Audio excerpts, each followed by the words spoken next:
And parents, you've heard this. I'm bored. You know, those complaints from your kids, especially during the summer. Up next, we'll sit down with a local author who has tips on how to keep kids busy while school's out. I'm bored. There's nothing to do. How many times have parents heard that one from their kids, especially during the summer? So how do you keep your kids engaged and maintain your sanity when school is out? Here's Bill Corbett, author of Love, Limits, and Lessons, a parent's guide to raising cooperative kids. How are you? I'm doing good. So all these tips we have to get to. Let's start off with the first one. Create a schedule for the day. Okay, so what's really important is we as adults, we know that our day is chopped up into segments. Children don't have that concept. They think it's one big nebulous sea of do anything all day long. So the best thing parents can do is start creating a schedule of what's going to come up, what's happening throughout the day.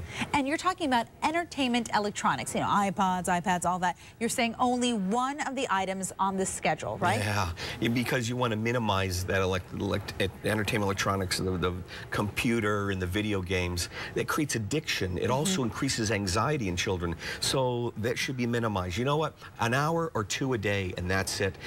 Leave the rest of that time for nature and discovery and self-regulation time. And that's, you're saying, let the child own their problem. So I'm bored. Okay, we'll do something about it. That's what my parents used to tell me. So that's what you're saying as well. So how many times does the child go to the parent and say, I'm bored? And then the parent says, well, why don't you play with that new puzzle you got? And they go, I don't want to do that. They never want your suggestions. So it's their problem. They need to learn how to solve their own problems. But as long as someone around them is solving their problems for them, why should they ever have to think on their own? Yeah, let them think on their own feet. Right. And you're talking about field trips. That was something you were saying when you were saying nature. That's a good idea. So plan these learning trips as often as possible. Absolutely. And try to get them outside as often. There's the museums, there's parks, there's all kinds of stuff that we can do. And the last one, encourage play by yourself time. Well, right here in front of me is a visual timer. And using this visual timer, children understand the concept of time. So if you set the timer and say, you have this much time to play by yourself,